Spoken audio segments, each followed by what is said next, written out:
Hello दोस्तों, नमस्कार। कैसे हैं आप सब? आई होप अच्छे से पढ़ाई लिखाई कर रहे होंगे दोस्तों। तो आज के हम इस वीडियो में आप सभी के लिए लेकर आए हैं दोस्तों आरआरबी ग्रुप डी। बात करें ग्रुप डी या फिर आरआरबी एनटीपीसी का जो सीबीटी दोस्तों, बात करें सीबीटी सेकंड होने वाला है, उसके लिए मोस्ट इंपॉर्टेंट क्वेश्चंस हैं।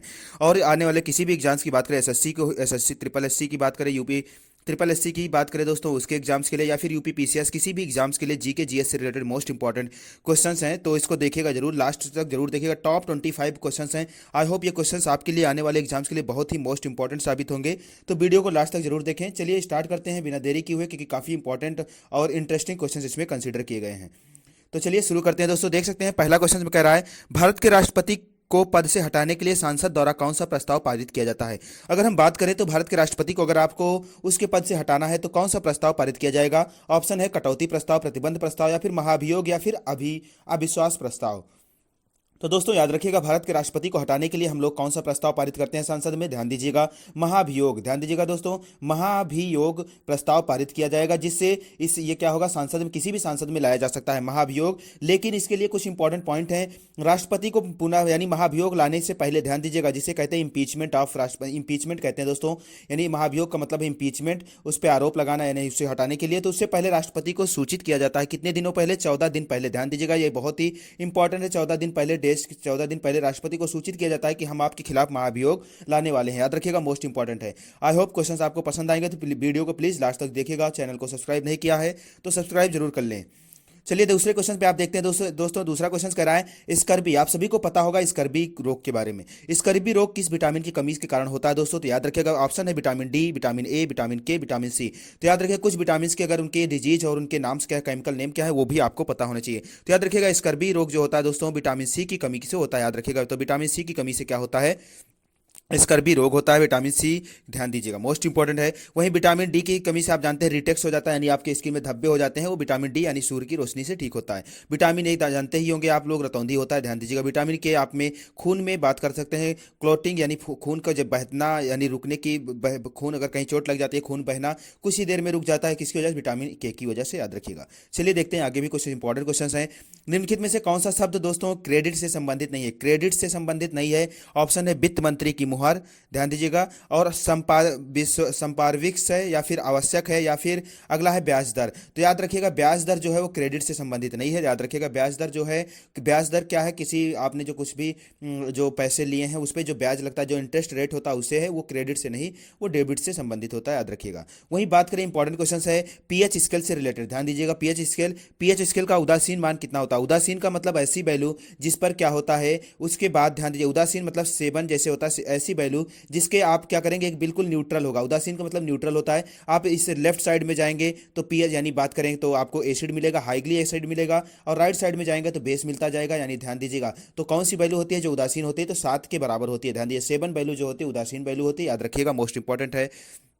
वही अगले क्वेश्चन पे देखें तो पूछा गया है दोस्तों, भारत के किस राज्य में हॉर्नबिल त्यौहार मनाया जाता है? भारत का ऐसा कौन सा स्टेट है जहां पे हॉर्नबिल त्यौहार मनाया जाता है, फेस्टिवल मनाया जाता है, हॉर्नबिल फेस्टिवल? याद रखिएगा दोस्तों, कौन सा स्टेट है? तो नागालैंड है। याद रखिएगा, नागालैंड का फेमस फेस्टिवल है दोस्तों, हार्नबिल फेस्टिवल नागालैंड में मनाया जाता है। मोस्ट इंपॉर्टेंट, याद रखिएगा। वहीं अगले क्वेश्चन पे देख सकते हैं आप, उच्चतम गुणवत्ता वाला कठोर कोयला निम्नलिखित में से कौन सा है? अगर हम बात करें सबसे बेस्ट जो कोयला होता है वो कौन सा है? ऑप्शन देख सकते हैं, लिग्नाइट है, उसके बाद पीट एंथ्रासाइड, या फिर बिटुमस। तो याद रखिएगा, जो उच्चतम गुणवत्ता वाला, जो सबसे अच्छा, यानी बात करें तो सबसे अच्छा जो कोयला होता है दोस्तों, वो क्या होता है? याद रखिए, कौन सा होता है? आप सभी को पता होना चाहिए, एंथ्रेसाइट होता है। तो याद रखिएगा, एंथ्रेसाइट जो होता है सबसे बेस्ट क्वालिटी वाला कोयला होता है। इसमें नमी बहुत कम होती है, कार्बन कंटेंट बहुत ज्यादा होते हैं।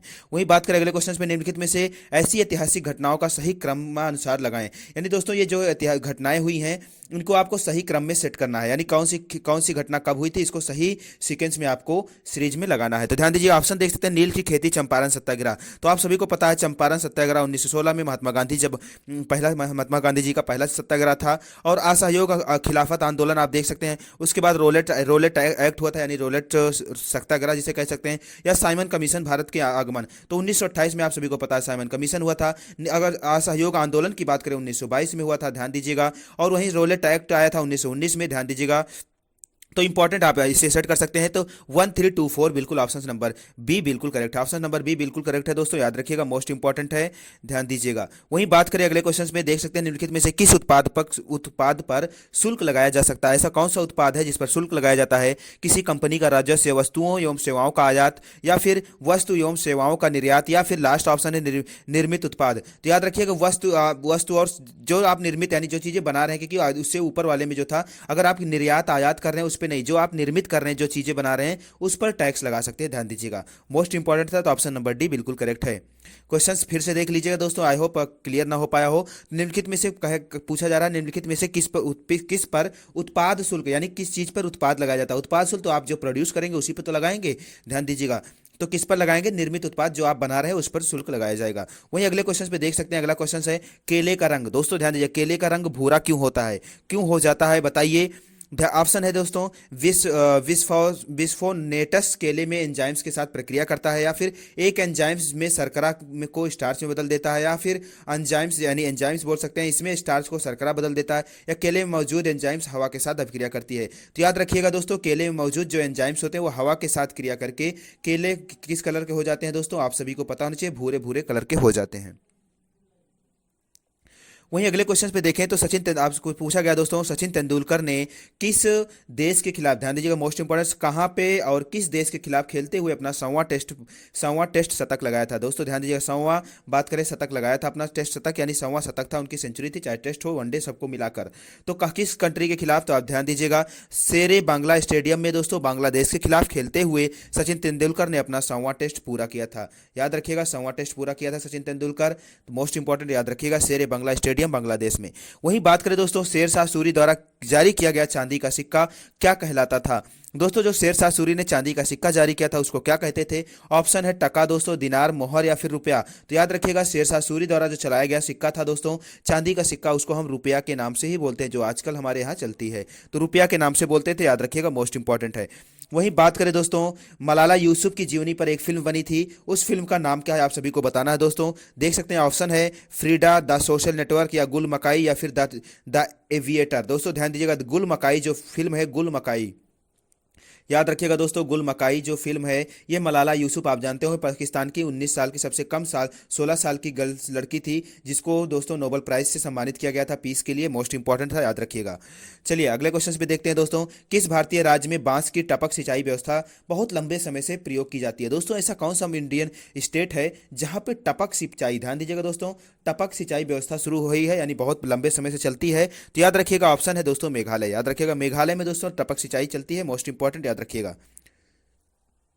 अगले क्वेश्चन पे दोस्तों देख सकते हैं, अगला क्वेश्चन क्या कह रहा है, भारतीय संविधान के किस अनुच्छेद में शोषण के विरुद्ध दोस्तों मौलिक अधिकार का प्रावधान किया गया है? ऐसा भारतीय संविधान का कौन सा अनुच्छेद है जिसमें शोषण के विरुद्ध बताया गया दोस्तों? शोषण के विरुद्ध आर्टिकल्स के बारे में बताया गया, उस आर्टिकल में शोषण के विरुद्ध दोस्तों का इंफॉर्मेशन मिलती है, तो कौन सा आर्टिकल है? याद रखिएगा, अनुच्छेद 23 से लेकर 24 दोस्तों, जिसमें बताया गया है छोटे बच्चे यानी बाल बंधुआ मजदूर या छोटे बच्चों को मजदूरी करना अपराध है दोस्तों, और 6 से 14 साल तक के सभी बच्चों के लिए निःशुल्क शिक्षा का प्रावधान होना चाहिए पढ़ने लिखने के लिए दोस्तों, ये सब है। तो शोषण के विरुद्ध अगर अधिकार की बात करें तो कौन करता है? आर्टिकल 23 से लेकर 24 आर्टिकल बात करता है, 23 एंड 24। वहीं बात करें दोस्तों, अगला क्वेश्चन इंपॉर्टेंट है, पुरंदर की संधि, ध्यान दीजिएगा दोस्तों, पुरंदर की संधि किसके बीच हुई थी? तो ऑप्शन देख सकते हैं दोस्तों, पूछा गया है पुरंदर की संधि किसके बीच में हुई थी? तो आप सभी को पता होना चाहिए दोस्तों, मुगल और मराठाओं के बीच में यह संधि हुई थी, ध्यान दीजिएगा, मुगल और मराठाओं के बीच में पुरंदर की संधि हुई थी, काफी बार एग्जाम में पूछा जा चुका है। और दोस्तों अगर पहली बार आए हैं तो प्लीज चैनल को सब्सक्राइब कर लीजिएगा और बेल आइकॉन को जरूर प्रेस कर लें, ताकि मोस्ट इंपॉर्टेंट वीडियो के नोटिफिकेशन आप तक पहुंचते रहें। और लाइक जरूर कीजिएगा, वीडियो को शेयर भी करें अपने सभी पढ़ने वाले फ्रेंड के साथ दोस्तों, बस आपका इतना सपोर्ट चाहिए। उसके बाद दोस्तों अगले क्वेश्चन में पूछा गया है, आप बताइए काजीरंगा राष्ट्रीय उद्यान किस राज्य में स्थित है? तो बताइए दोस्तों, काजीरंगा राष्ट्रीय उद्यान कौन से राज्य में स्थित है? ऑप्शन है बिहार, मध्य प्रदेश, राजस्थान, असम। आई होप सभी का आंसर करेक्ट होगा दोस्तों। असम स्टेट में दोस्तों काजीरंगा नेशनल पार्क फेमस है। दोस्तों कमेंट बॉक्स में आपको एक क्वेश्चन का आंसर देना है, काजीरंगा नेशनल पार्क किस कौन से एनिमल्स के लिए फेमस है? ऐसा एक एनिमल्स है दोस्तों, वहां पे काजीरंगा नेशनल पार्क में ही पाया जाता है, तो उसके लिए मोस्टली फेमस है, तो याद रखिएगा, ऑप्शन कमेंट बॉक्स में बताइएगा दोस्तों। तो आपको पता चल गया होगा काजीरंगा नेशनल पार्क असम में है, बट ये किसके लिए फेमस है दोस्तों? याद रखिएगा, प्लीज कमेंट बॉक्स में बताना है आपको। चलिए अगले क्वेश्चन पे देखते हैं। अगला क्वेश्चन है दोस्तों, भारत सरकार द्वारा निम्नलिखित में से किस भाषा को शास्त्रीय घोषित किया गया है? यानी भारत सरकार द्वारा कौन सी ऐसी भाषा है, निम्न में से किस भाषा को शास्त्रीय घोषित किया गया है? तो ऐसी कौन सी भाषा है दोस्तों? मराठी, उड़िया, पाली या फिर हिंदी? तो याद रखिएगा दोस्तों, जो उड़िया भाषा, इसे शास्त्रीय भाषाओं में इसे शामिल किया गया है भारत सरकार के द्वारा। याद रखिएगा, मोस्ट इंपॉर्टेंट है, पिछले साल आरआरबी के एग्जाम में ये पूछा गया था, याद रखिएगा। वहीं बात करें दोस्तों, निम्नलिखित में से कौन सी संस्था उष्णकटिबंधीय वनों के चिरस्थायी, ध्यान दिएगा दोस्तों, चिरस्थायी प्रबंधन एवं संरक्षण को प्रोत्साहित करती है? ऐसी कौन सी संस्था है दोस्तों जो उष्णकटिबंधीय वनों के, ध्यान दीजिए, उष्णकटिबंधीय वनों के चिरस्थायी प्रबंधन एवं संरक्षण का प्रोत्साहित करती है? तो संस्था का नाम दोस्तों है international tropical timber organisations. Timber की लकड़ी होती है, आप सभी को पता होगा दोस्तों, तो याद रखिएगा, इंटरनेशनल ट्रॉपिकल दोस्तों, इंटरनेशनल ट्रॉपिकल टिम्बर दोस्तों ऑर्गेनाइजेशंस, ध्यान दीजिएगा, इंटरनेशनल ट्रॉपिकल टिम्बर ऑर्गेनाइजेशंस। ये जो संस्था है दोस्तों, ये क्या करती है? उष्णकटिबंधीय वन को, यानी उनको संरक्षित करने का प्रबंधन करती है, याद रखिएगा। वहीं अगले क्वेश्चन पे देखें दोस्तों, इंडिया एक्सपोर्ट, ध्यान दीजिएगा दोस्तों, इंडियाज एक्सपोर्ट ट्रेडर्स एवं prospectus for self standard growth पुस्तक के लेखक कौन है? दोस्तों पुस्तक का नाम ही है, इंपॉर्टेंट है, तो पूछा गया दोस्तों, ध्यान दीजिए, इंडियाज एक्सपोर्ट ट्रेडर्स एवं prospect for self standard growth पुस्तक के लेखक कौन है? तो याद रखिएगा, मनमोहन सिंह ने लिखा है इस पुस्तक को, याद रखिएगा दोस्तों, हमारे पूर्व पीएम यानी मनमोहन सिंह ने लिखा है, याद रखिएगा। तो India's export trades and prospect for self standard growth किसने लिखा है दोस्तों? मनमोहन सिंह ने लिखा है, याद रखिएगा। चलिए अगले क्वेश्चन पे देखते हैं दोस्तों, निम्नलिखित में से किस व्यक्ति को भारतीय फिल्म उद्योग के जनक के रूप में जाना जाता है? दोस्तों ऐसे कौन से पर्सन्स हैं जिनको फिल्म उद्योग के जनक के रूप में बोलते हैं, यानी फादर ऑफ फिल्म इंडस्ट्री बोलते हैं? ऑप्शन है दोस्तों, देवानंद, राजेश खन्ना, दादा साहब फाल्के या फिर अमिताभ बच्चन। तो याद रखिएगा दोस्तों, दादा साहब धुंधले फाल्के थे। दादा साहब फाल्के को दोस्तों हम बोलते हैं जनक, यानी फिल्म इंडस्ट्री का जनक के रूप में जाना जाता है, याद रखिएगा। वहीं अगले क्वेश्चन पे देखें, इंपॉर्टेंट क्वेश्चन है दोस्तों, मेटूर बांध किस नदी पर निर्मित है और किस राज्य में है दोस्तों? ध्यान दीजिएगा, ऑप्शन है दोस्तों मेटूर, ध्यान दीजिए, ऑप्शन क्या क्या है? मेटूर बांध से रिलेटेड है दोस्तों, कौन सी नदी और किस राज्य में है? ऑप्शन है नर्मदा नदी मध्य प्रदेश, तुंगभद्रा कर्नाटक, काली कर्नाटक या कावेरी नदी दोस्तों तमिलनाडु में। तो बताइए दोस्तों, मेटूर बांध कहाँ पे है, कौन से स्टेट में है, किस रिवर के किनारे है? तो याद रखिएगा दोस्तों, ये कहाँ पे है? कावेरी नदी तमिलनाडु में मेटूर बांध पड़ता है दोस्तों, ध्यान दीजिएगा दोस्तों, मेटूर बांध कहाँ पे है? कावेरी नदी तमिलनाडु में पड़ता है, मोस्ट इंपॉर्टेंट, याद रखिएगा दोस्तों। तो मेटूर बांध कहाँ पे है? याद रखिएगा, कावेरी नदी तमिलनाडु के, यानी कावेरी नदी के किनारे पे बंधा हुआ है, तमिलनाडु में पड़ता है मेटूर बांध, मोस्ट इंपॉर्टेंट, याद रखिएगा। वहीं अगले क्वेश्चन पे देखें दोस्तों, 1985 यानी 1985 में किए गए भारतीय संशोधन, यानी भारत के संविधान संशोधन जो हुआ था 52, याद रखिए कौन सा संविधान संशोधन की बात किया जा रहा है दोस्तों? 1985 में 52वें संविधान संशोधन में सुधार किया गया था। क्या चीज, ऐसा क्या संशोधन किया गया दोस्तों?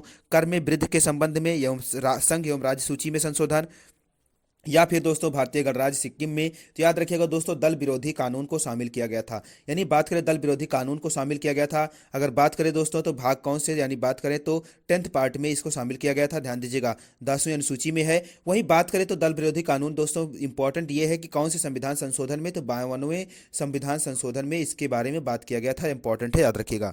वहीं बात करें दोस्तों, निम्नलिखित में से कौन सी प्रतियोगिता भारतीय फुटबॉल से संबंधित नहीं है? दोस्तों ऐसे कौन सी प्रतियोगिता है जो भारतीय फुटबॉल से संबंधित नहीं है? आप देख सकते हैं दोस्तों, संतोष ट्रॉफी भारतीय फुटबॉल से होती है, फेडरेशंस कप भारतीय फुटबॉल होता है दोस्तों, संतोष कप का भी नाम यानी भारतीय फुटबॉल से ही संबंधित है। रणजी ट्रॉफी जो है दोस्तों क्रिकेट से संबंधित है, ध्यान दीजिएगा दोस्तों, क्रिकेट से संबंधित है। क्रिकेट से क्या संबंधित? रणजी ट्रॉफी दोस्तों किससे संबंधित है? क्रिकेट से, याद रखिएगा, मोस्ट इंपॉर्टेंट है। वहीं बात करें दोस्तों कानी साल, ध्यान दीजिएगा दोस्तों, कानी साल हस्तलिप भारत के निम्नलिखित किस राज्य से संबंधित है? दोस्तों एक कानी साल होती है, हस्तलिप है, यानी हाथों से बनाई जाती है, कौन से राज्य से संबंधित है? याद रखिएगा दोस्तों। इस क्वेश्चन का आंसर दोस्तों आप सभी को कमेंट बॉक्स में बताना है। तो दोस्तों इसका कमेंट बॉक्स में बताना है दोस्तों आप सभी को कि कानी साल, ध्यान दीजिएगा दोस्तों, कानी साल है, यानी ठीक से पढ़िएगा दोस्तों, कानी सॉल है दोस्तों, ये कहाँ कौन से राज्य की, कौन से स्टेट की हस्तलिप है? ऑप्शन अरुणाचल प्रदेश, उत्तर प्रदेश, जम्मू एंड कश्मीर, हिमाचल प्रदेश, कौन से स्टेट की है दोस्तों आपको कमेंट बॉक्स में बताना है। आई होप दोस्तों वीडियो आपको पसंद आई होगी, तो प्लीज़ वीडियो को लाइक कीजिएगा और चैनल को सब्सक्राइब नहीं किए हैं तो कर लीजिए और वीडियो को शेयर कीजिए सभी पढ़ने वाले फ्रेंड के पास। Thank you for watching this video दोस्तों।